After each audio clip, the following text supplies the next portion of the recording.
चलो आज हम बात करेंगे नेक्स्ट प्रतिस्थापन अभिक्रिया।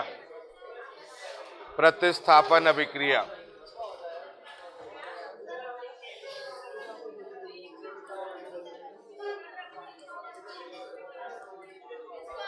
ठीक है। अरे प्रतिस्थापन अभिक्रिया जिसको बोलते हैं सब्स्टिट्यूशन रिएक्शन, ठीक है, सब्स्टिट्यूशन रिएक्शन। तो प्रतिस्थापन अभिक्रिया या सब्स्टिट्यूशन रिएक्शन क्या होता है उसको समझ लें। इससे पहले हमने योगात्मक अभिक्रिया के बारे में पढ़ लिया था, जहां पर हम योग कर रहे थे, ठीक है। हम यहां पर बात करेंगे प्रतिस्थापन की, यानी कि यहां पर एक जो होगा दूसरे वाले को प्रतिस्थापित कर देगा।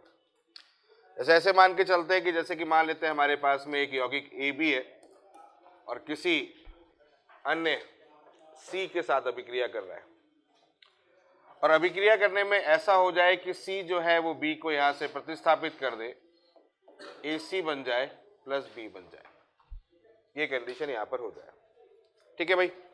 तो ऐसी अभिक्रियाएं जो होती हैं उसको हम लोग क्या बोलते हैं, इसको हम लोग बोलते हैं प्रतिस्थापन अभिक्रिया, यानी कि एक दूसरे से वो क्या हो जाएगी, प्रतिस्थापित हो जाएगी। क्लियर हो गया? यानी कि यहां पर क्या करना है, चेंज करना है, एक को लाना है और एक को हटाना है, ठीक है। तो ये किस तरीके से होता है और कितने तरीके से होता है इसके बारे में बात करते हैं। तो ये जो प्रक्रिया होती है वो तीन प्रकार से होती है। एक जिसको बोलते हैं electrophilic substitution reaction, electrophilic substitution reaction, यानी कि इलेक्ट्रोफिलिक मतलब इलेक्ट्रोफिलिक प्रतिस्थापन अभिक्रिया। क्लियर है? इसको बोलेंगे इलेक्ट्रोफिलिक सब्स्टिट्यूशन रिएक्शन, इलेक्ट्रोफिलिक प्रतिस्थापन अभिक्रिया, लिख लेंगे, जिसको हम लोग शॉर्ट में बोलते हैं ESR, इलेक्ट्रोफिलिक सब्स्टिट्यूशन रिएक्शन। दूसरा हम यहां पर पढ़ेंगे न्यूक्लियोफिलिक, या न्यूक्लियोफिलिक से पहले हम एक और पढ़ लेंगे फ्री रेडिकल सब्स्टिट्यूशन रिएक्शन, ठीक है, फ्री रेडिकल सब्स्टिट्यूशन रिएक्शन। ये हो जाएगा आपका FSR, यानी कि हिंदी में बोलेंगे मुक्त मूलक प्रतिस्थापन अभिक्रिया, ठीक है। और तीसरा हम लोग पढ़ेंगे nucleophilic substitution reaction, nucleophilic substitution reaction, यानी कि न्यूक्लियोफिलिक प्रतिस्थापन अभिक्रिया, ठीक है, न्यूक्लियोफिलिक प्रतिस्थापन अभिक्रिया, एक वो कर देना, न्यूक्लियोफिलिक प्रतिस्थापन अभिक्रिया, ठीक है। तो यहां हो जाएगा NSR। और आपको बता दूं कि केमिस्ट्री में, ऑर्गेनिक केमिस्ट्री में बात करें तो इन तीनों का बहुत बड़ा रोल है। मतलब ऐसे मान के चलो कि 40% अभिक्रिया यही निपटा लेते हैं अकेले अकेले। 40% अभिक्रियाएं जो है वो प्रतिस्थापन अभिक्रियाओं पर होती है। समझ में आ रहा है? तो इसको बहुत ढंग से पढ़ना है हमको, और एक एक चीज समझनी है, और इसको पढ़ लोगे तो इसका मतलब 40% ऑर्गेनिक केमिस्ट्री आपकी कंप्लीट हो गई। लेकिन इसमें दिमाग लगेगा, इतना आसान नहीं है, काफी चीजें इसमें आपको सीखनी पड़ेंगी, काफी चीजें इसमें समझनी पड़ेंगी। तो चलो तीनों के बारे में डिस्कस करना स्टार्ट करते हैं। तो सबसे पहला जो पॉइंट है वो कौन सा है, उसी को पहले डिस्कस करते हैं, और that is called the ESR, electrophilic substitution reaction, electrophilic प्रतिस्थापन अभिक्रिया, इलेक्ट्रोफिलिक प्रतिस्थापन अभिक्रिया। तो पहले तो आपको ये समझ में आ गया कि इलेक्ट्रोफिलिक नाम ही काफी है। इलेक्ट्रोफिलिक प्रतिस्थापन अभिक्रिया का मतलब ये हुआ कि कोई एक इलेक्ट्रोफाइल हटाया, इलेक्ट्रोफाइल आएगा और एक इलेक्ट्रोफाइल जो होगा वो किसी दूसरे को हटा देगा। समझ में आ गई बात? जैसे कि मान लेते हैं सपोज आपके सामने एक H लगा हुआ है और एक लगा हुआ है, HA है और यहां पर इलेक्ट्रोफाइल है, ठीक है, HA इलेक्ट्रोफाइल है। अब इसमें ये इलेक्ट्रोफाइल कोई भी समूह हो सकता है, आयन हो सकता है, कुछ भी हो सकता है। अब ये इलेक्ट्रोफाइल क्या करेगा, अगर मैं कहूं कि इसके बंध को अगर मैं तोड़ दूं, ये बंध को अगर मैं तोड़ दूं, ये किसी तरीके से बंध टूट जाए तो टूट जाएगा, तो यहां क्या होगा, प्लस होगा, और यहां क्या होगा, माइनस होगा। तो प्रतिस्थापित कौन करेगा, प्रतिस्थापित समान आवेश को समान आवेश वाला ही करेगा, तभी तो प्रतिस्थापित होगा।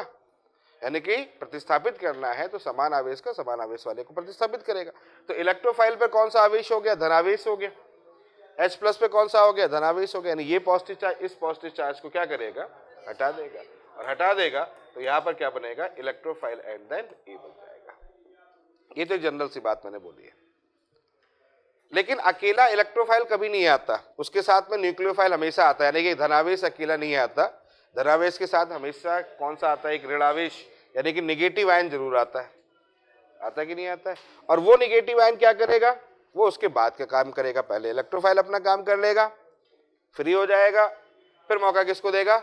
न्यूक्लियोफाइल को, भैया तुम भी आ जाओ। तो न्यूक्लियोफाइल जो भी होगा वहां पर जो भी धनावेश होगा उसको लेके निकल लेगा। यही तो होता है कि नहीं होता है? ठीक है, तो इसी को हम लोग सब्स्टिट्यूशन रिएक्शन कहते हैं। अब पॉइंट ये होता है कि जो इलेक्ट्रोफिलिक सब्स्टिट्यूशन रिएक्शन है बेसिकली वो कहां होता है? कहां होता है, कहां पर देखते हैं इलेक्ट्रोफिलिक सब्स्टिट्यूशन रिएक्शन? तो इलेक्ट्रोफिलिक सब्स्टिट्यूशन रिएक्शन मेनली अधिकतम हम बेंजीन रिंग में देखते हैं। बेंजीन रिंग में, समझ में आ रहा है? बेंजीन रिंग में, यानी कि इसका मतलब यह है कि अब हम यहां पर एरोमेटिक कंपाउंड की बात करेंगे। जो एरोमेटिक कंपाउंड होते हैं उनकी रिएक्शनों के बारे में यहां पर बात होना स्टार्ट हो जाएगी। यानी कि एरोमेटिक जो होगा वहां से ये इलेक्ट्रोफिलिक सब्स्टिट्यूशन रिएक्शन देखा जाएगा। तो कहीं पर कई बेंजीन है, बेंजीन में अगर कोई चेंज हो रहा है तो सबसे पहला कंसीडरेशन आपको होगा वो होगा इलेक्ट्रोफिलिक सब्स्टिट्यूशन रिएक्शन का। हालांकि कुछ अभिक्रियाएं होती है जहां पर न्यूक्लियोफिलिक सब्स्टिट्यूशन रिएक्शन भी होता है, वो आपको आगे समझ में आ जाए कहां इलेक्ट्रोफिलिक देखना है कहां न्यूक्लियोफिलिक देखना है। लेकिन पहले नजर में फर्स्ट पॉइंट आपको दिमाग में रखना है कि बेंजीन में इलेक्ट्रोफिलिक सब्स्टिट्यूशन रिएक्शन होता है। ये बात समझ में आ गई? एक जनरल सा पॉइंट बना के दिखाता हूं। जैसे कि मान लेता हूं कि आपके पास में ये इस तरीके से आपके पास में एक इलेक्ट्रोफाइल है, एक बेंजीन है। बेंजीन में यहां पर H लगा हुआ है। अब यहां पर क्या है? एक इलेक्ट्रोफाइल है, और नेचुरल सी बात है उसके साथ में होगा एक न्यूक्लियोफाइल, तो होगा ही होगा, 100% होगा। इलेक्ट्रोफाइल है तो उसको धनावेश, न्यूक्लियोफाइल है उसको ऋणावेश बोलेंगे अपन। यहां पर H जो होगा वो कैसा होगा? पॉजिटिव होगा, बिल्कुल होगा। तो ये इलेक्ट्रोफाइल क्या करेगा? ये इलेक्ट्रोफाइल इस हाइड्रोजन को यहां से हटा देगा। तो सबसे पहला काम तो यही करेगा कि ये इलेक्ट्रोफाइल क्या करेगा? इस हाइड्रोजन को यहां से हटा देगा। आगे बात समझ में? तो ये इलेक्ट्रोफाइल यहां पर जुड़ जाएगा।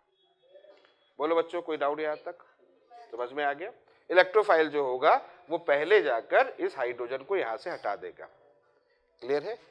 तो यहां पर जो पहली बार जो वर्क करता है इलेक्ट्रोफाइल, जब पहली बार अटैक करता है तो इसका मतलब ये जो स्टेप होती है वो स्टेप किस में काउंट की जाती है? आरडीएस में। न्यूक्लियोफाइल आगे काम करेगा, जो भी करेगा वो आगे बताऊंगा क्यों करेगा, वो अगला पॉइंट है। क्योंकि इस न्यूक्लियोफाइल को निकालने के मतलब इस H को हटाने के लिए कहीं ना कहीं भी न्यूक्लियोफाइल का भी अपना एक रोल है।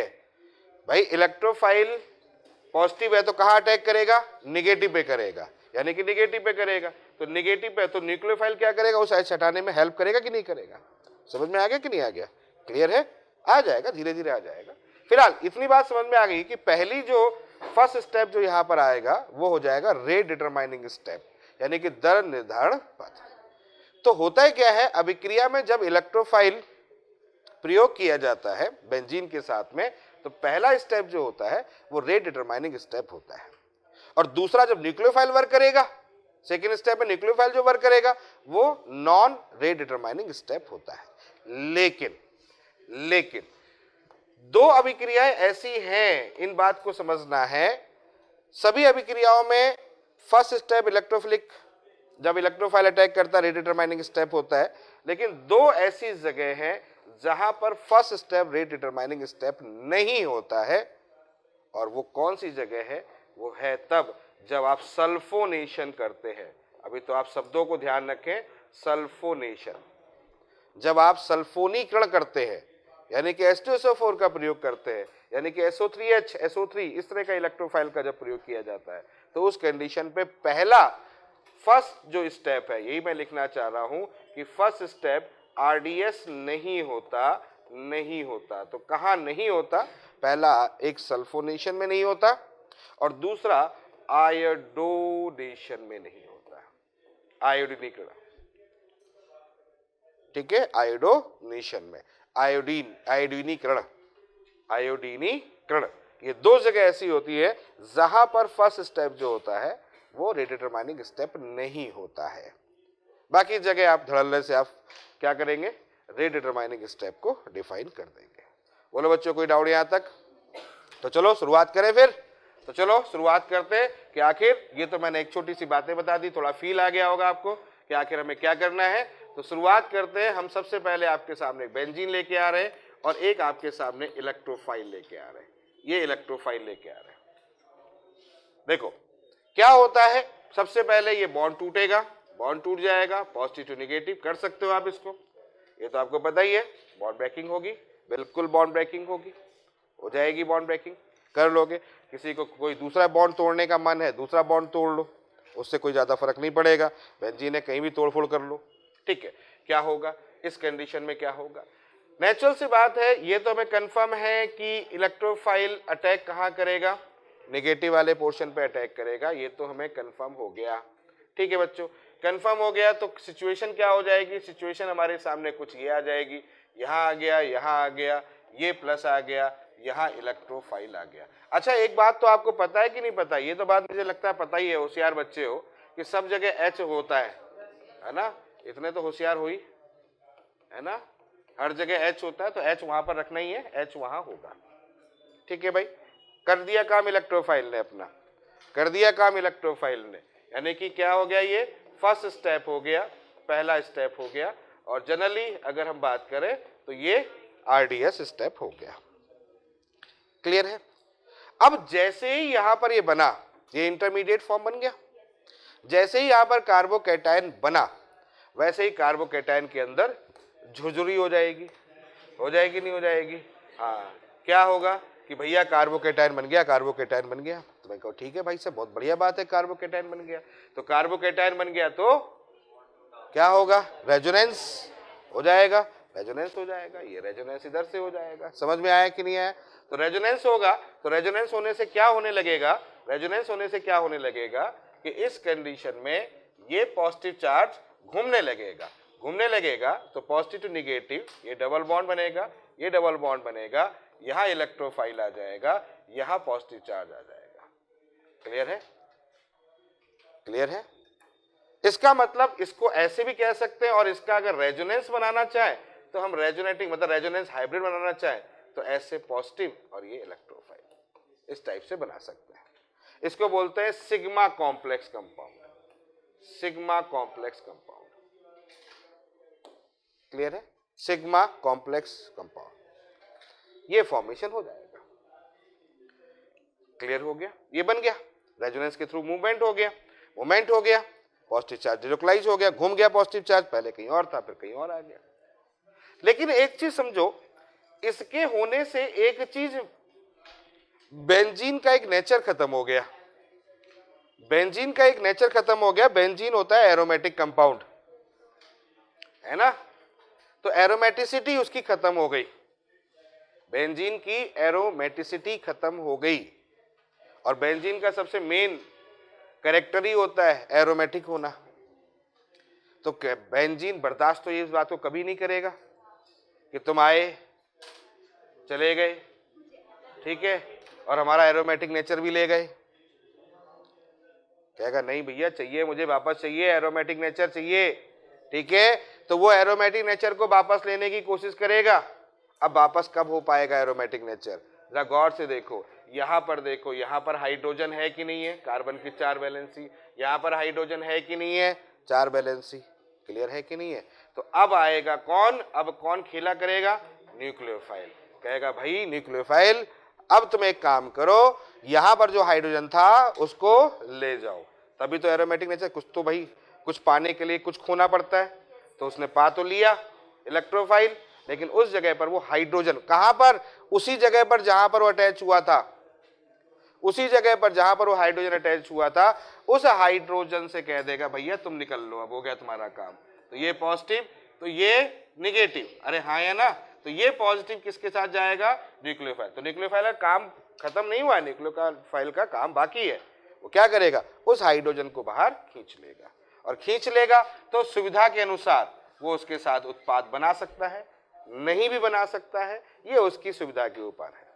ठीक है, जरूरत होगी बना लेगा, जरूरत होगी नहीं बनाएगा, हाइड्रोजन को बाहर निकालेगा, और जैसे ही ये हाइड्रोजन बाहर निकलेगा इस पॉजिटिव और नेगेटिव के बीच में फिर से क्या बन जाएगा, एरोमेटिक नेचर आ जाएगा और इलेक्ट्रोफाइल हमारा यहां लग जाएगा। अब इलेक्ट्रोफाइल कुछ यहां लगा लेते हैं, कुछ ऊपर लगा लेते हैं, तो उससे तुम्हें टेंशन लेने की जरूरत नहीं है कि सर ये टेढ़ा इलेक्ट्रोफाइल था आपने सीधा कर दिया, तो बेटा सीधा टेढ़ा एक ही बात है, कहीं भी लगा सकते हो आप, तो घूम फिर के वहीं पे खड़ा हो जाएगा। तो ये पूरी रिएक्शन हुई है जिसको बोलते हैं, कौन सी रिएक्शन हुई है, that is called the ESR, electrophilic substitution reaction. बोलो बच्चों, कोई डाउट यहां तक? ये बना हमारे पास में इलेक्ट्रोफिलिक सब्स्टिट्यूशन रिएक्शन, यानी कि इलेक्ट्रोफिलिक सब्स्टिट्यूशन रिएक्शन हो गया, यहां पर इलेक्ट्रोफाइल हमारा आ जाएगा। कोई डाउट यहां तक? क्लियर हो गया, एरोमेटिक नेचर भी आ गया, इलेक्ट्रोफाइल भी अटैच हो गया। दूसरी बात, ये स्टेप कौन सी होगी, ये सेकेंड स्टेप होगी, होगी कि नहीं होगी, सेकेंड स्टेप होगी। तो क्या ये RDS होगा? नहीं होगा, ये RDS नहीं होगा, लेकिन दो को छोड़ के, दो में ऐसा उल्टा हो जाता है, दो में उल्टा हो जाएगा, बाकी में सुलटा रहेगा। बोलो भाई, क्लियर हो गया, समझ में आ रहा है? तो यहां तक की कहानी आपको समझ में आ गई होगी कि सिग्मा कॉम्प्लेक्स बनेगा, जहां पर वो ग्रुप होगा, H होगा, वो हटेगा, हट के उस जगह पर फिर से एरोमेटिक नेचर आएगा और इलेक्ट्रोफाइल जुड़ जाएगा। बोलिए भाई साहब, कोई डाउट यहां तक, कोई परेशानी यहां तक? चलो नोट करो। तो इलेक्ट्रोफिलिक सब्स्टिट्यूशन रिएक्शन समझ में आ गया कि कैसे इलेक्ट्रोफाइल होता है। पहला क्वेश्चन अब यहीं पे उठता है कि इलेक्ट्रोफाइल बनता कैसे है और कितने इलेक्ट्रोफाइल बनते हैं। पहले तो हमें यह पहचानना पड़ेगा कि इलेक्ट्रोफाइल आखिर बनता कैसे है या कितने इलेक्ट्रोफाइल होते हैं। सुन लो मेरी बात को, देखो इलेक्ट्रोफाइल अलग अलग तरीके के होते हैं, लेकिन कुछ कॉमन इलेक्ट्रोफाइल को हम पहले लेके आ रहे हैं, जिसमें सबसे पहला इलेक्ट्रोफाइल लेके आ रहे हैं हैलोजन। हैलोजन, ठीक है, सबसे पहला इलेक्ट्रोफाइल लेके आ रहे हैं हैलोजन। हैलोजन में जैसा कि आपको पता है कि हैलोजन की बात करें तो हैलोजन में फ्लोरीन होता है, क्लोरीन होता है, ब्रोमीन होता है, आयोडीन होता है, ठीक है, आयोडीन होता है, ये होता है। फ्लोरीन जो होता है एक्चुअली में क्या होता है, फ्लोरीन की बॉन्ड एनर्जी बहुत ज्यादा होती है, तो साइज छोटा है, हालांकि ऑर्डर अलग होता है, मैं ये नहीं कह रहा हूं, लेकिन बेसिकली ज्यादा ही होती है। हालांकि फ्लोरीन पीछे जाता है, क्लोरीन पहले आता है, बॉन्ड एनर्जी का नाम मैंने ले लिया तो इनऑर्गेनिक केमिस्ट्री में चला गया मैं। तो बॉन्ड एनर्जी जो होती है वो बेसिकली क्लोरीन की ज्यादा होती है फ्लोरीन से, मालूम होगा, स्टेरिक इंट्रेंस लगता है। लेकिन अगर हम यहां पर बात करें तो फ्लोरीन का हेलोजिनेशन में यूज नहीं करते, आयोडीन का यूज नहीं करते, डायरेक्टली यूज नहीं करते, क्लोरीन और ब्रोमीन का सबसे ज्यादा यूज होता है, क्लोरीन और ब्रोमीन का सबसे ज्यादा होता है। तो क्लोरीनेशन और ब्रोमिनेशन आपको सबसे ज्यादा मिलेगा। आयोडीनेशन होता है, लेस होता है, लेस रिएक्टिव है, कुछ कंपाउंड डालने पड़ते हैं इसमें, एक्टिवेट करना पड़ता है, जागो और अभिक्रिया करो, तो ये उसके लिए अलग होता है, ठीक है। तो फिलहाल अभी हम क्लोरीन और ब्रोमीन की बात करते हैं। अब सुनना, क्लोरीन और ब्रोमीन का जो हम यूज करते हैं, यानी कि यहां पर ये तो कंफर्म हो गया कि क्लोरीन से अगर इलेक्ट्रोफाइल बनाना होगा तो क्लोरीन का इलेक्ट्रोफाइल होगा Cl+, ब्रोमीन का इलेक्ट्रोफाइल होगा Br+। बात को समझिएगा, बहुत गहराई से देखिएगा इस बात को। क्लोरीन और ब्रोमीन यहां पर हम इलेक्ट्रोफाइल की तरह से बनाएंगे और ये इलेक्ट्रोफाइल की तरह काम करेगा, लेकिन ये इतनी आसानी से इलेक्ट्रोफाइल नहीं बना पाता इसके, यानी कि सीधा सीधा आप डाल दो तो इलेक्ट्रोफाइल नहीं बन पाएगा। क्यों? क्योंकि दोनों की इलेक्ट्रोनेगेटिव डिफरेंस कितना है, 0 है। तो इसको कोई ना कोई एक्टिवेटर या कोई ना कोई कैटलिस्ट देना पड़ता है। तो इसके लिए यहां पर हम लोग क्या करते हैं, हम एक कैटलिस्ट का यूज करते हैं जिसको बोलते हैं that is the Lewis acid catalyst. Lewis acid का यूज करते हैं। क्यों करते हैं बता दूंगा मैं भी आपको। और यहां पर लुईस एसिड डाला जाता है और लुईस एसिड में जनरल सबसे ज्यादा जो यूज करते हैं वो करते हैं AlCl3, ये डाला जाता है। हालांकि AlCl3 के अलावा आप ZnCl2 डाल सकते हो, SbCl5 डाल सकते हो, TiCl4 डाल सकते हो, बहुत से, ठीक है, SbCl5, SnCl4 आप डाल सकते हो, नहीं, क्लियर। तो ये डाला जाता है, AlCl3 डालता है। और ये AlCl3 जैसे जनरल में बोलता हूं सबसे जो मेनली यूज होता है वो AlCl3 का होता है। तो ये AlCl3 जो होता है ये हेल्प करता है किसको, इसको बाहर निकाल देना। क्लियर हुआ। तो होता है क्या है, जब भी आप हेलोजिनेशन देखोगे, जब भी आप हेलोजिनेशन देखोगे तो Cl2 की बात करें, सबसे ज्यादा Cl2 आपको दिखेगा, Cl2 in the presence of AlCl3। कहीं अगर लिखा हुआ दिख जाए तो ये मान के चलना कि इस जगह पर Cl प्लस जो होगा वो यहां पर निकलेगा। समझ में आ गया बात, ये पॉइंट समझ में आ गया, क्या निकलेगा, Cl प्लस। तो कहीं भी Cl2 in the presence of AlCl3 दिख जाए आपको, सबसे ज्यादा AlCl3 दिखेगा, लेकिन अकेला AlCl3 नहीं है, SnCl4 है, SbCl5 है, ठीक है, TiCl4 है, कुछ ऐसे कंपाउंड BCl3 है, ऐसे कुछ कंपाउंड आपको दिख जाएंगे जो उसके साथ में लगा होगा। और जब भी दिखेगा तो आप समझ जाना कि भैया हमारा Cl प्लस निकलेगा। अब क्वेश्चन उठता है कि ये Cl प्लस कैसे निकालता है, ये भी हमारे लिए जानना बहुत जरूरी है कि भैया ऐसा क्या होता है, ऐसा क्या होता है कि ये Cl प्लस निकालता है। सुनो पीछे, क्यों निकालता है Cl प्लस। तो देखो सिचुएशन क्या है, देखो होता है क्या है कि हमारा ये Cl2 है, आपने क्या कर लिया, AlCl3 का यूज कर लिया, जिसको मैंने अभी थोड़ी देर पहले बोला है that is the Lewis acid बोला है। लुईस एसिड क्यों बोला, क्योंकि इसमें कितने इलेक्ट्रॉन है, 6 इलेक्ट्रॉन है, दिख रहा है आपको, ठीक है भैया, यानी कि भूखा है, 6 इलेक्ट्रॉन है, कमी है, और इधर बगल में क्या रखा हुआ है, Cl के ऊपर क्या है, लोन पेयर, क्या करेगा, ले लेगा। आगे बात समझ में, ले लेगा। और जब ये ले लेगा तो इसका मतलब इनके बीच में क्या हो जाएगा, एक खिंचाव हो जाएगा कुछ इस टाइप का, यानी कि एक Cl किधर की तरफ चला जाएगा, Al की तरफ जा रहा होगा। और जब ये इधर की तरफ जा रहा होगा तो नेचुरल सी बात है यहां पर भी एक खिंचाव होगा, होगा कि नहीं होगा।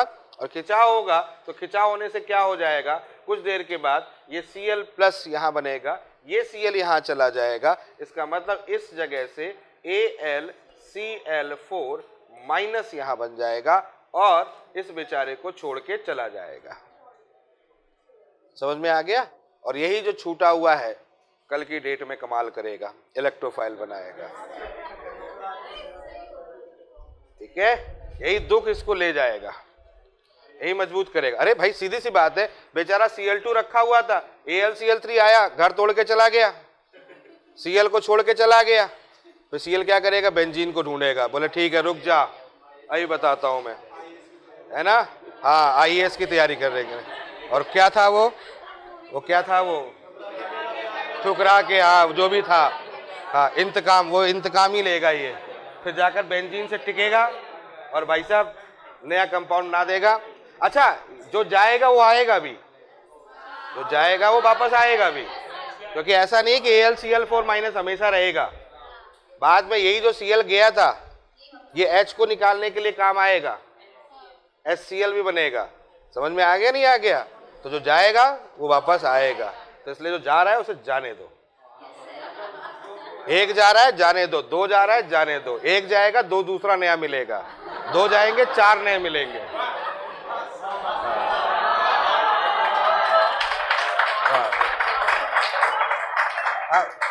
मतलब मैं कंपाउंड की बात कर रहा हूं, अलग ही फील ले ली।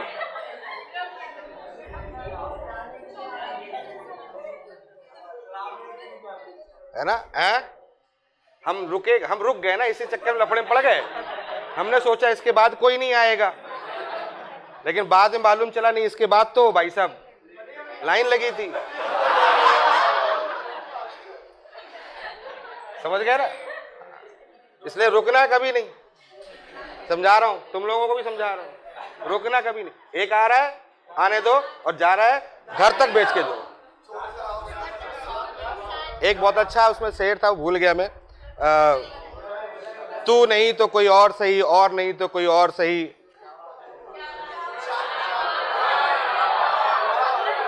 भूल गया, अब याद नहीं रहता, उस समय याद था। आओ चलो अभी याद कर लूंगा तो बता दूंगा, बहुत बढ़िया शेर था। फिलहाल ये समझ में आ गया, तो क्लियर हो गया। यहां पर Cl प्लस बना, और अब सोचो ये जो Cl प्लस होगा, ये जो Cl प्लस होगा, अब यहां पर अब रिएक्शन कैसी होगी, Cl2, यहां क्या होगा AlCl3, ये हो जाएगा, समझ गए। यहां से Cl2 से यहां से क्या बन जाएगा Cl plus, bond breaking, positive negative, clear. तो यहां पर कंडीशन बन गई, हेलोजिनेशन समझ में आ जाएगा आपको। यहां से ये कंडीशन कर दो, इसके ऊपर क्या लगा दो Cl, सॉरी एक मिनट, यहां पर लगा देंगे अपन Cl, यहां Cl लगा देंगे, यहां पर प्लस हो गया, फिर रेजोनेंस हो जाएगा, इसका मतलब फिर ये कंडीशन आ जाएगी, समझ गए आप बात को।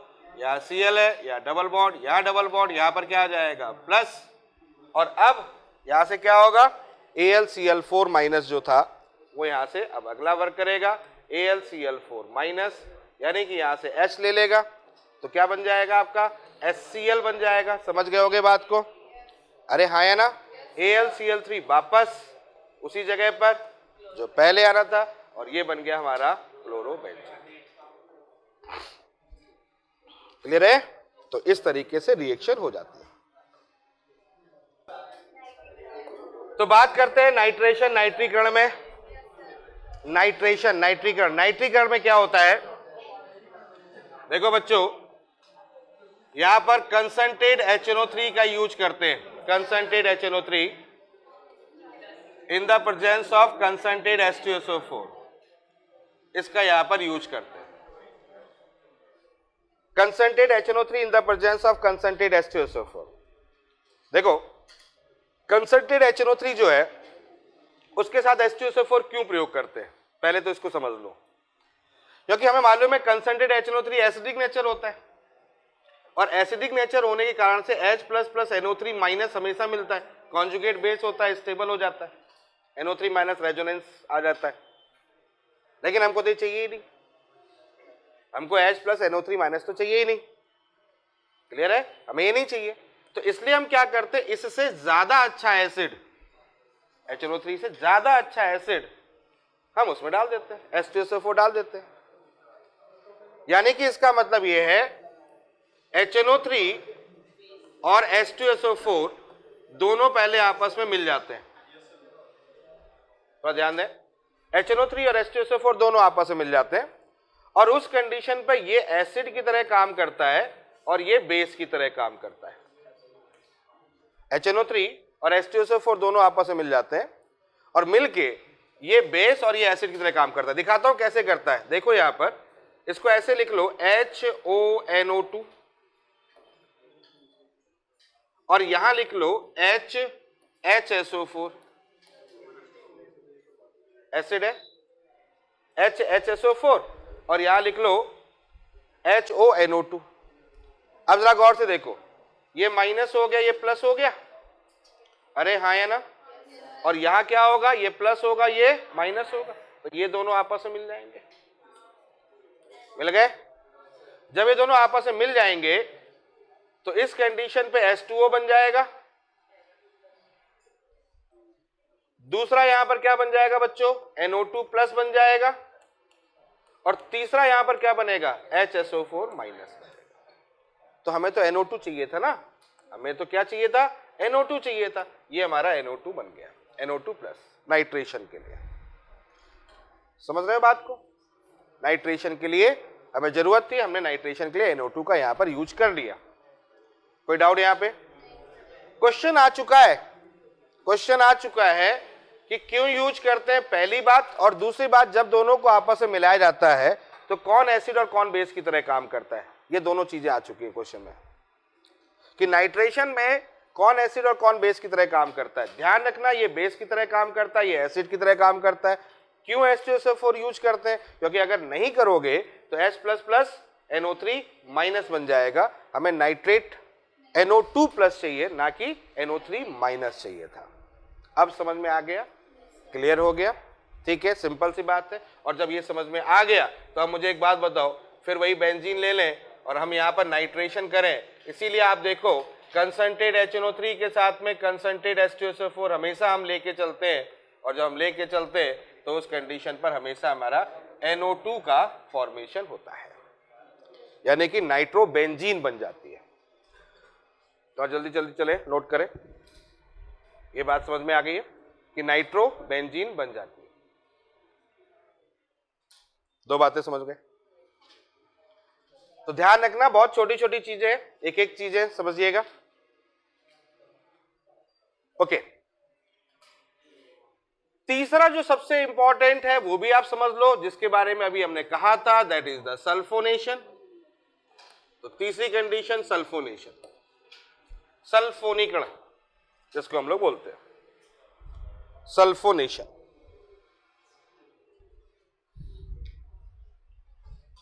समझ गए?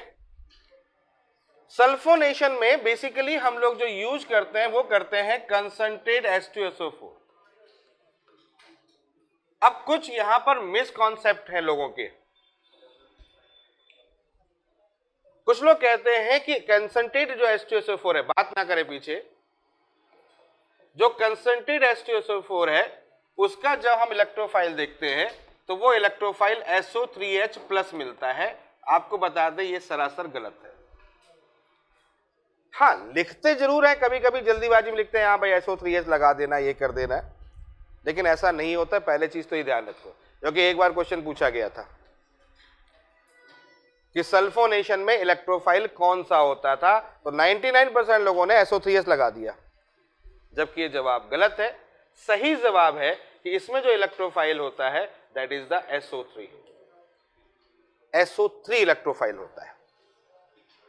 बात को समझ रहे हैं? पहली बात, पहला क्वेश्चन यहां पर करेक्ट करेंगे कि सल्फोनेशन में इलेक्ट्रोफाइल SO3 होता है। ये चीज क्लियर हो गई? ठीक है, अब पॉइंट उठता है कि SO3 आया कहां से, ये SO3 बना कैसे? चलो देखो, होता क्या है, H2SO4 के दो मॉलिक्यूल ले लो आप, H2SO4 ऐसे लिख दो, फिर H2SO4 ऐसे लिख दो, दो मॉलिक्यूल ले लो, दो मॉलिक्यूल ले लो, ठीक है। एक H एक OH निकाल लो, निकाल लो, समझ में आ गया? एक H एक OH, तो यानी क्या बन जाएगा आपका? H2O बन जाएगा। या एक काम करो, एक काम करो, एक काम करो, इसको थोड़ा सा याद करने का तरीका बता देता हूं। यहाँ H SO3H ऐसे ले लो, क्लियर है? एक और रह गया क्या? हाँ, एक और रह गया, ये रह गया। यहां से OHH निकाल लो, यहां से HOH निकाल लो। अब समझ में आया? तो तुम्हें खुद दिख जाएगा क्या बच रहा है, दिख रहा है? याद करने का तरीका है ये। यहां से H2O प्लस SO3, समझ में आया कि नहीं है? याद करने का तरीका है बेटा, जुगाड़ है ये, जुगाड़। हाँ, ये मत करना कि सर ऐसे कोई पूछ ले कैसे, बोले यहां से ये निकालो, यहां से ये निकाल लो, थप्पड़ मार के भगा देगा, बोले ऐसे कैसे होता है। तो जुगाड़ दिया है मैंने कि SO3 को कैसे दिमाग में रखना है, कि यहां से H, यहां से OH, यहां से H, यहां से OH, तो SO3 मिल गया तुम्हें। समझ में आ गया? क्लियर हो गया? तो ये हमारा SO3 आ गया, ठीक है। अब SO3 आ गया, ठीक है भाई साहब, बेंजीन आ गया, ठीक है। चलो शुरुआत करते हैं। इसका मतलब कौन अटैक करेगा? SO3। अपन ने SO3 को ऐसे बना लिया, और SO3 इलेक्ट्रोफाइल होता है। जब मैं इलेक्ट्रोफाइल सिखा रहा था तो मैंने कहा था SO3 इलेक्ट्रोफाइल होता है, बोला था नहीं बोला था? तो भैया ये इलेक्ट्रोफाइल हो गया, ये पॉजिटिव हो गया, ये नेगेटिव हो गया, हो गया। तो ये इलेक्ट्रोफाइल पॉजिटिव हो गया, इसका मतलब कहां जाएगा? यहां जाएगा, यहां जाएगा, तो यहां कंडीशन आ जाएगी, और ये कंडीशन यहां पर आ जाएगी, तो ये पॉजिटिव हो गया, यहां पर S आ गया, समझ गए होगे, यहां पर डबल बॉन्ड O आ गया, यहां डबल बॉन्ड O आ गया, यहां पर O माइनस हो गया। फिर वही मामला है ना, घुमाना है घुमाने वाला, ये घूमेगा, ये घुमा, ये घुमा, यहां पर S डबल बॉन्ड O, यहां पर माइनस, यहां पर डबल बॉन्ड O, यहां पर प्लस और यहां पर H। अब यही H जो है ये आ जाएगा, यही जो H है वो यहां से वहां चला जाएगा। क्लियर हो गया, समझ में आ गया? यही H जो है वो यहां से यहां आ जाएगा या माइनस होगा। तो आफ्टर देन अब आप समझ रहे होंगे ये बेंजीन हो गया और बेंजीन पर यहां पर SO3H बन गया। इसको क्या बोलते हैं? Benzene sulphonic acid. समझ में आ गया? Benzene sulphonic acid. समझ में आ रही बात? क्लियर हो रहा है? H कहां से निकलना है, किधर जुड़ना है और क्यों SO3 हम लेते हैं। तो लोग इसी बात पे भूल जाते हैं, बोले यार SO3H लगा है तो इसका मतलब SO3H इलेक्ट्रोफाइल है। नहीं है, SO3 होता है और H जो होता है वो यहां से यहां आ जाता है। क्लियर है? तो यहां पर कंसंट्रेट H2SO4 को किसी चीज की जरूरत नहीं है, किसी चीज की जरूरत नहीं है। हालांकि दोनों को जरूरत पड़ी थी, उधर Cl2 को हेलोजनेशन को जरूरत पड़ी थी, नाइट्रेशन को जरूरत पड़ी थी, लेकिन कंसंट्रेट H2SO4 के अपने आप ही इतना सक्षम है, उसको जरूरत इतनी होती नहीं है। बोलो बच्चों, समझ में आ गया? क्लियर हो गया? तो तीन चीजें मैंने आपको बता दी, तीनों को वहां पर लगाना होगा। चलो अगला एक और पॉइंट लेके आ रहे हैं, बहुत इंपॉर्टेंट पॉइंट है वो, एक और इंपॉर्टेंट पॉइंट है, साथ ही मैं डिस्कस कर दे रहा हूं, और उसको बोलते हैं फ्रीडल क्राफ्ट रिएक्शन। नाम तो सुना ही होगा। इसको मैं इसलिए साथ में लेके आ रहा हूं कि यहीं पर इसको काम इसका भी खत्म कर देता हूं। तो नेक्स्ट इज फ्रीडल क्राफ्ट अभिक्रिया। फ्रीडल क्राफ्ट अभिक्रिया जिसको शॉर्ट में बोलते हैं FCR। ठीक है, फ्रीडल क्राफ्ट अभिक्रिया। देखो फ्रीडल क्राफ्ट अभिक्रिया दो प्रकार की होती है, सुनिएगा मेरी बात को, इधर सुन लो। फ्रीडल क्राफ्ट अभिक्रिया दो प्रकार की होती है, एक होता है एल्काइलेशन, सुनना, और एक होता है एसाइलेशन। हिंदी में बोलते हैं एल्कलीकरण और एसिटिलीकरण। हाँ वही, ठीक है, एसाइलेशन। डिफरेंस क्या है दोनों में? एल्काइलेशन में RX एल्किल, R जो होता है वो एल्किल लेंगे, और एसाइलेशन में लेंगे RCOX एसिड हैलाइड फॉर्म। इतना अंतर होता है। तो एल्काइलेशन और एसाइलेशन दोनों होते हैं, दोनों ही फ्रीडल क्राफ्ट के नाम से जाने जाते हैं। फ्रीडल क्राफ्ट एल्काइलेशन रिएक्शन और फ्रीडल क्राफ्ट एसाइलेशन रिएक्शन। तो चलो बात कर ले कुछ। तो सबसे पहले हम बात करते हैं Friedel craft alkylation reaction. Friedel craft alkylation, alkylation. ठीक है बच्चों, फ्रीडल क्राफ्ट एल्काइलेशन रिएक्शन। चलो इसके बारे में पहले कुछ दो चार बातें कर लेते हैं। देखो बहुत सिंपल है Friedel craft alkylation reaction. Friedel craft alkylation बहुत सिंपल है। होता है क्या है, इधर ध्यान दो, RX या RCl, कोई भी एल्किल ग्रुप ले लो बच्चों, उसके साथ में Cl ले लो। ये Cl ले लिया, अब Cl जैसे दिखा, ठीक है, Cl होता है बिकाऊ, जैसे वहां Cl2 में एक Cl बिक गया था, फिर ये Cl बिकाऊ किसके नजर में? AlCl3 के संपर्क में। समझ में आ गया? क्लियर? क्या होगा? ये Cl समझ गए होंगे, चल जाएगा, और ये Cl चल गया तो यहां पर क्या हो जाएगा? ये कंडीशन हो जाएगी, यहां निगेटिव और यहां क्या हो गया? पॉजिटिव। फाइनली क्या बन जाएगा? R+। क्या बन जाएगा यहां पर? AlCl4-।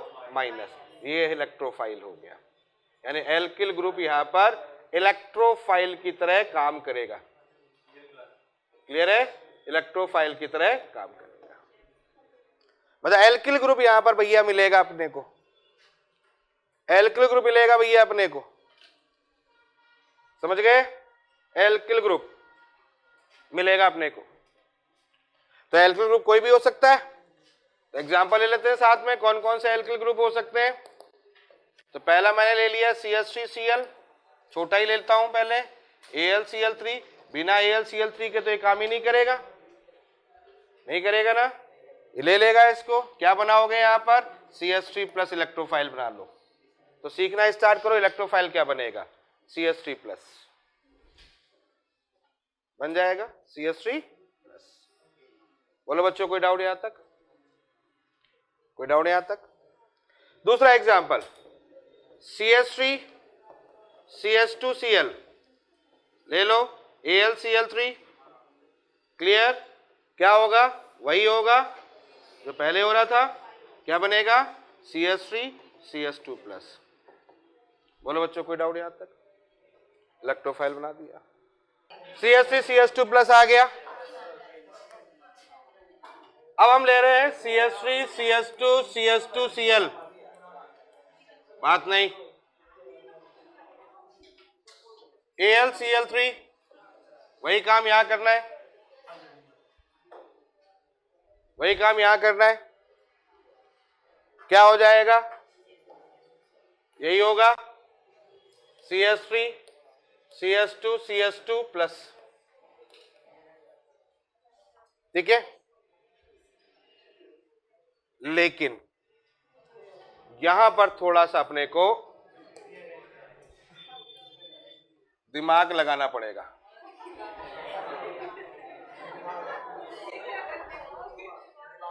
ये कोई है सस्पेंस? तो यहां पर क्या है, क्या तुम्हारी तरह, तो यहां पर क्या है, प्राइमरी कार्बोकेटाइन। यहां पर क्या होता है, रीअरेंजमेंट वाली कहानी हो जाती है, समझ गए, रीअरेंजमेंट वाली कहानी हो जाती है यहां पे, यानी कि कार्बोकेटाइन इंटरमीडिएट वाली कंडीशन आ जाती है। और रीअरेंजमेंट होगा तो आप जानते हो ये H यहां से यहां शिफ्ट होगा, इसका मतलब है कि CH3 CH प्लस CH3 ये हमारा एज अ इलेक्ट्रोफाइल वर्क करेगा।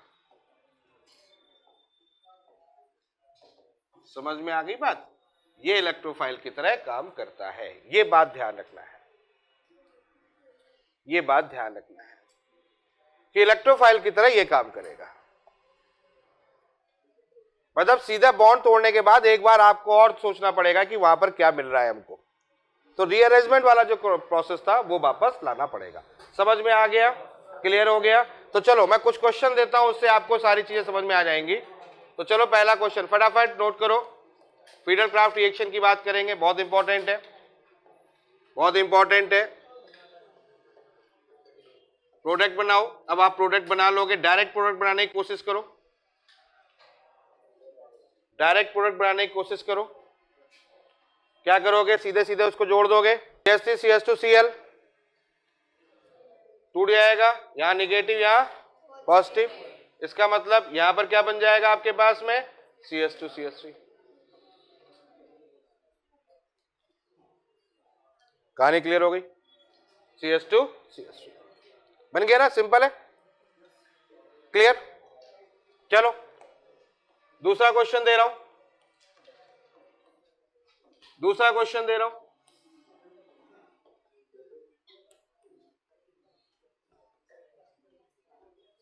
बनाइए, प्रोडक्ट बनाइए। एक और क्वेश्चन दे रहा हूं,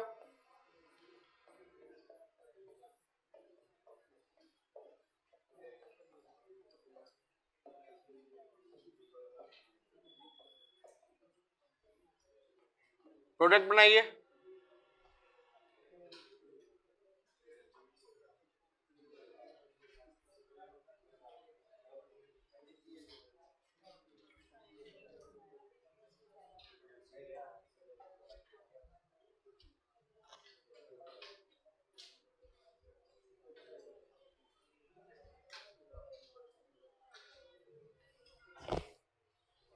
बना लिया होगा,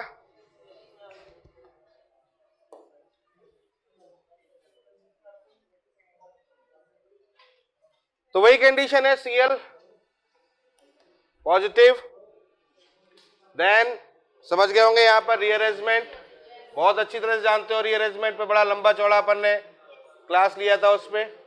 तो यहां CH3, यहां CH3 और यहां CH3, ये प्रोडक्ट बन गया,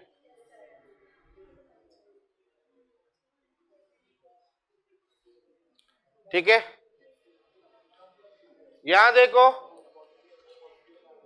वही कंडीशन आ गई, CH3 यहां से यहां शिफ्ट हो जाएगा, पीछे बात नहीं करें, ये यहां से यहां आ जाएगा, पॉजिटिव चार्ज यहां आ जाएगा, यहां CH3 देन CH2 CH3। अच्छा, इसमें अगर कहीं पर मेजर माइनर या मोर देन वन प्रोडक्ट की बात आ जाए तो एक प्रोडक्ट तो उससे भी बन जाएगा, पुराने वाले से भी, हालांकि वो माइनर होगा, कम होगा।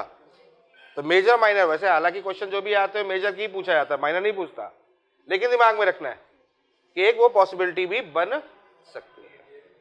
बोलो बच्चों, कोई डाउट यहां तक? ठीक है, आगे चलो। चलो एक और क्वेश्चन लेता हूं, बेंजीन ले लिया,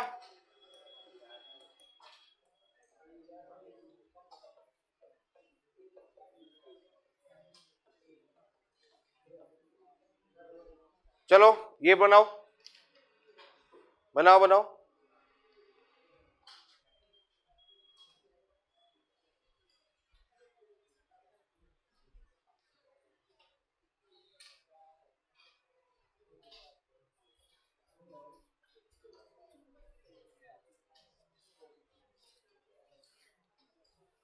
बन जाएगा, सिंपल है।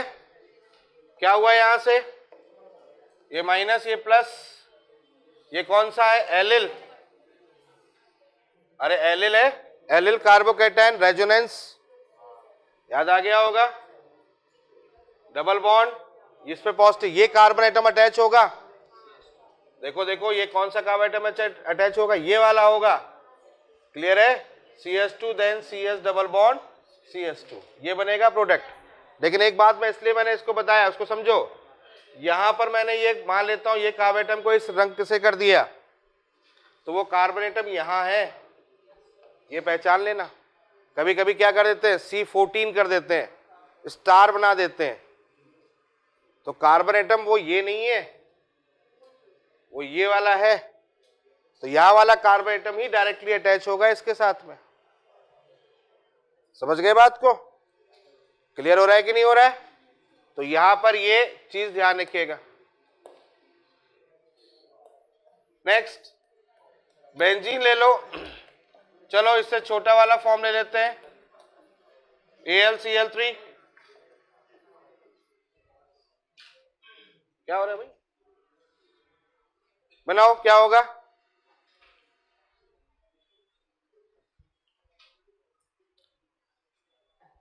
CH2 डबल बॉन्ड CHCl है, AlCl3 है, क्या होगा, क्या होगा यहां पे भाई,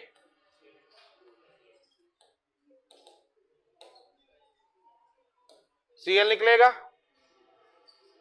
नेगेटिव पॉजिटिव है ना, और ये benzene then CH double bond,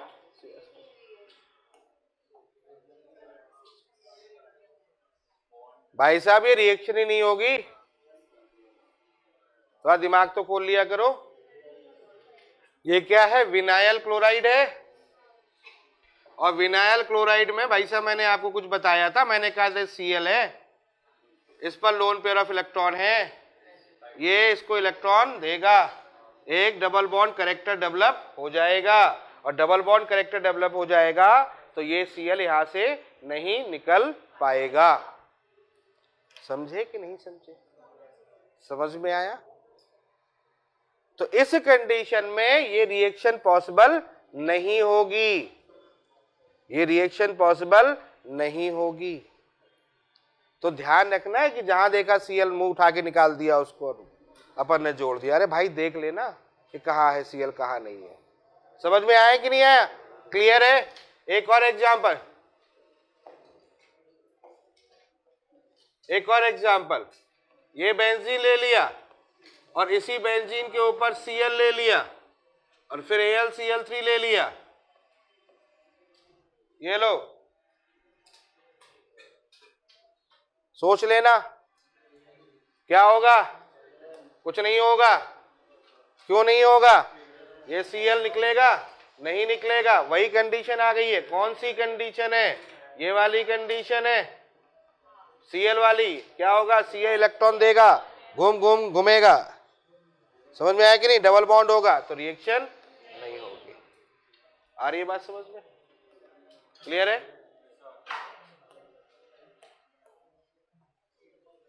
अब अगर बेंजीन ले ले और बेंजीन पर अगर मैं ये ले लूं तो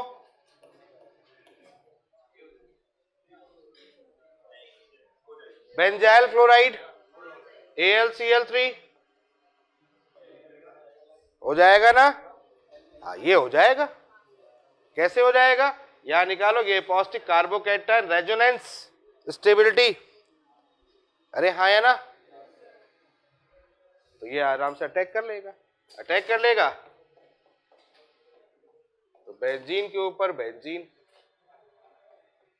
ये बन जाएगा।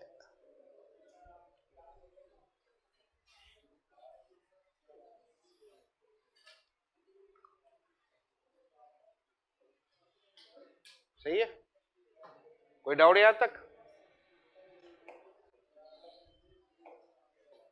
चलो एक और बात, बेंजीन लिया, फिर यहां पर मैंने पहले CH3Cl ले रहा था, अब मैं ले रहा हूं CH2Cl2 in the presence of AlCl3।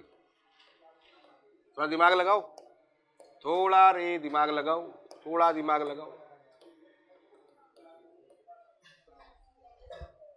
क्या होगा?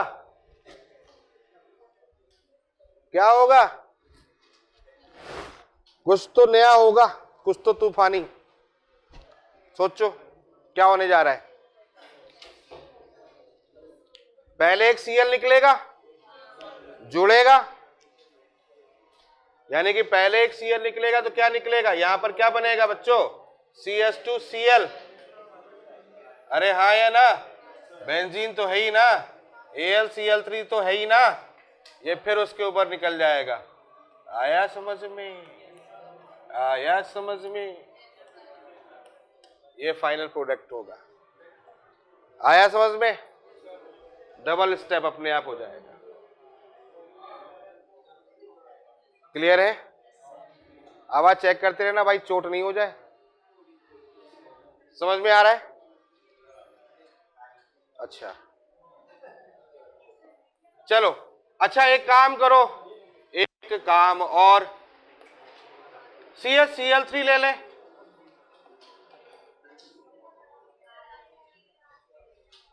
CHCl3 ले ले, तो क्या हो गया, बढ़िया, बहुत बढ़िया। क्या लग रहा है, यहां बेंजीन, C ऊपर बेंजीन, नीचे बेंजीन,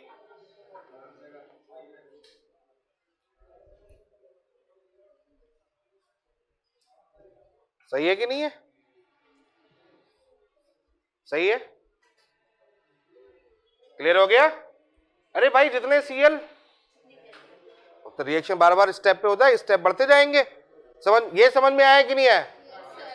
वहां से Cl निकला, वहां से बेंजीन आ गया, तो वो घर जाएगा, दांत तुड़वा के जाएगा, बता रहा हूं मैं तुझे आज।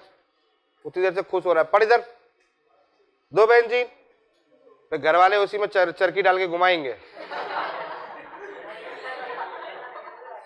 बोले धागा लगाने के लिए सही मिल गया, इधर देख, उतनी देर से बता नहीं कहां बिजी है। हो गया यहां पर? अच्छा सुनो, एक और बात, अगर मैं इसी की रिएक्शन CCl4 से कर दूं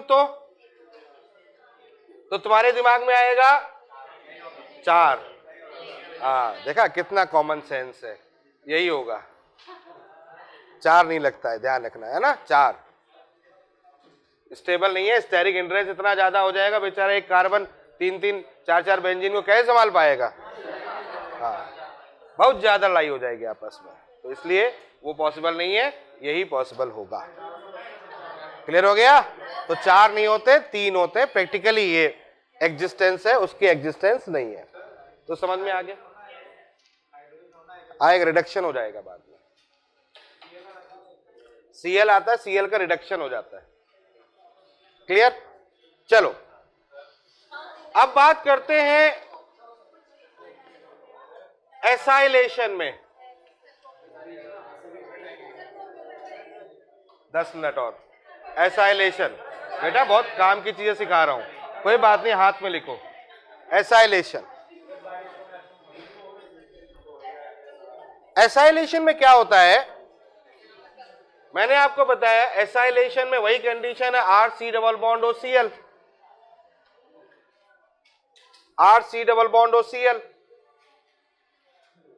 अब इस एसाइलेशन में भी वही कंडीशन होती है कि AlCl3 के साथ में ये कंबाइन होता है, बात नहीं। तो यहां पर जो बनेगा वो बनेगा R C double bond O plus, समझ गए? क्या बन जाएगा? R C double bond plus. आवाज चेक करते रहना भाई।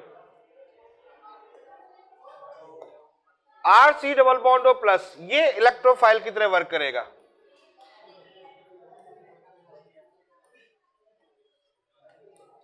और आप जरा गौर से देखो ये क्या बन गया, R C double bond O plus बन गया।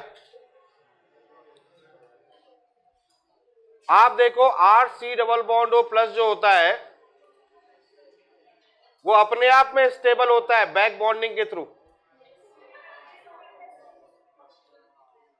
समझ में आ रहा है कि नहीं आ रहा है?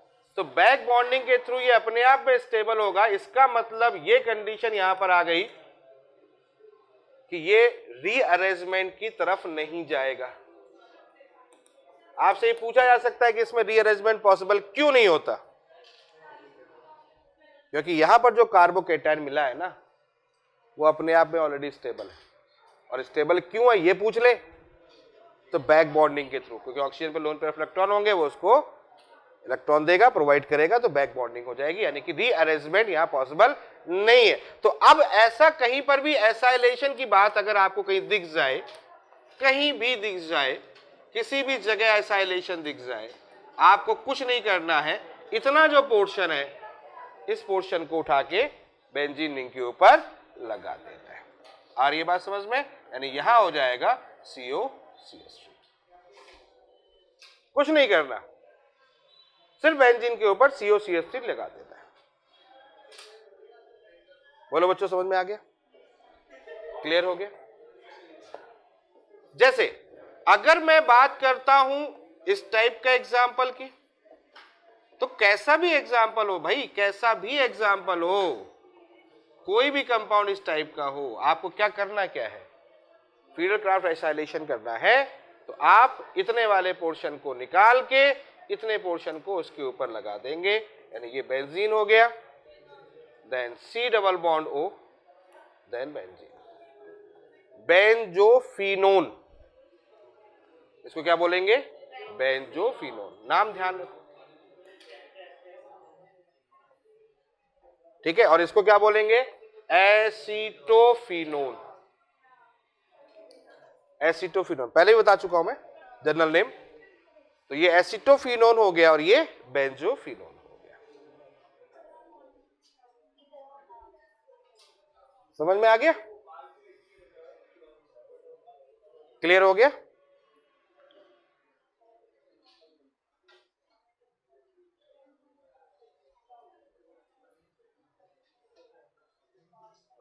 बात समझ में आ गई है? तो ये कंडीशन यहां पर होगी। जल्दी नोट करो, ठीक है? क्लियर हो गया? तो ये चीज यहां पर ध्यान रखिएगा। अब आते हैं सबसे इंपॉर्टेंट पॉइंट जिस पर क्वेश्चन बनने की पॉसिबिलिटी सबसे ज्यादा होती है। होता क्या है, आपको कभी कभी पहले तो एक रिएक्शन केमिकल रिएक्शन पर आ जाएगा, और कभी कभी क्या होता है एक ऐसा क्वेश्चन आ जाता है कि जिसमें यह पूछा जाता है कि बताओ इसमें किसमें फीडरक्राफ्ट रिएक्शन है या फीडरक्राफ्ट रिएक्शन नहीं है। सुनना मेरी बात को, मैं क्या कह रहा हूं। दो टाइप के क्वेश्चन बनते हैं। पहला क्वेश्चन तो केमिकल रिएक्शन में बन गया कि प्रोडक्ट बताओ, बता लोगे। दूसरा फीडरक्राफ्ट रिएक्शन किसमें होती है और किसमें नहीं होती है, कहां होती है और कहां नहीं होती है। सुनना मेरी बात को, ध्यान रखना। नंबर 1 पॉइंट, अगर -M ग्रुप कहीं लगा हुआ है, माइनस एम ग्रुप, सुनिएगा इस बात को, चारों ऑप्शन में जरूर चेक कर लेना। माइनस एम ग्रुप अगर लगा हुआ है तो उस कंडीशन पर फ्रीडल क्राफ्ट रिएक्शन नहीं होगी, मतलब नाम ही नहीं लेना है वहां पर। रिएक्शन भले ही कुछ भी हो रही हो लेकिन नाम नहीं लेना है। समझ में आया कि नहीं? रिएक्शन हो सकती है, मैं ये नहीं कह रहा हूं कि नहीं हो सकती, लेकिन नाम नहीं लेना है भाई साहब। मतलब फ्रीडल क्राफ्ट रिएक्शन नहीं होगी, वो नाम नहीं लिखना है फ्रीडल क्राफ्ट रिएक्शन का, ये फ्रीडल क्राफ्ट रिएक्शन है। समझ गए ना? वो उसकी जायदाद नहीं है, वो किसी और की है। हाँ, तो फ्रीडल क्राफ्ट की भैया, उसने कहा माइनस एम नहीं। दूसरी बात, प्लस एम ग्रुप होगा तो फ्रीडल क्राफ्ट रिएक्शन होगी। प्लस एम समझ रहे हो ना? कहां पर, कुछ समझ में आ रहा है कहां क्या कह रहा हूं? अरे भाई साहब, बेंजीन के ऊपर की बात कर रहा हूं मैं, यहां पर जो ग्रुप लगेगा मैं उसकी बात कर रहा हूं। हाँ, ये माइनस एम होगा तो फ्रीडल क्राफ्ट नहीं लेना है, प्लस एम होगा तो फ्रीडल क्राफ्ट लेना है, लेकिन लेकिन लेकिन एक्सेप्ट समझ रहे हो ना? मतलब इसके बिना, और बिना में आएंगे सबसे पहले एनिलीन और दूसरा आएगा एल्कोहल, फिनॉल। मोस्ट एनिलीन, अगर दोनों ऑप्शन है तो NH2 पे टिक करना है, एनिलीन पर। एनिलीन नहीं होगा तो फिर इस पर टिक करना।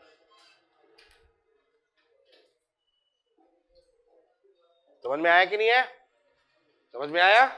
यहां पर फ्रीडल क्राफ्ट रिएक्शन नहीं होती है, कुछ केसेस में इसमें नहीं होता है। इसमें एक रीअरेंजमेंट, फ्राइस रीअरेंजमेंट नाम की एक चीज आती है, आगे बताएंगे। समझ में आ रही बात? अब क्वेश्चन उठता है क्यों, तो उस क्यों का जवाब भी सुन लो। वो ऐसा क्यों होता है, एक्चुअली में क्या है, एनिलीन से समझाने की कोशिश करता हूं। यहां आपके पास NH2 है, आप रिएक्शन कर रहे हो RCl से, और यहां पर आपके पास में क्या रखा हुआ है, AlCl3।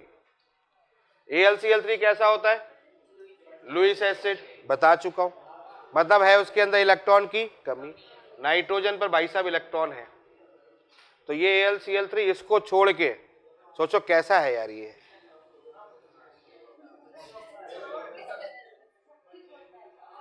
इस पर अटैक कर जाता है। समझ गए बात को? छोड़ देता है RCl को और इसके साथ जुड़ जाता है।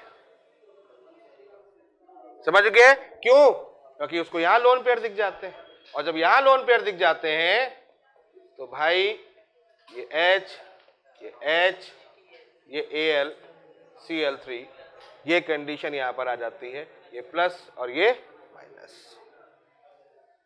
समझ में आ गया? ये होती है कहानी। और इसके कारण से क्या हो जाता है, इसके कारण से जो इलेक्ट्रॉन माइनस एम ग्रुप हो जाता है, ये NH3 plus minus M group हो जाता है, वो मैंने बता ही दिया कि फ्रीडल क्राफ्ट रिएक्शन नहीं दिखाता है। ठीक है, समझ में आ रहा है, क्लियर हो रहा है कि नहीं? तो रीजनिंग ध्यान रखिएगा, ये कंडीशन ध्यान रखिएगा। ठीक है भाई, तो आज की कहानी यहीं तक, बाकी फिर मुलाकात होगी नेक्स्ट टाइम।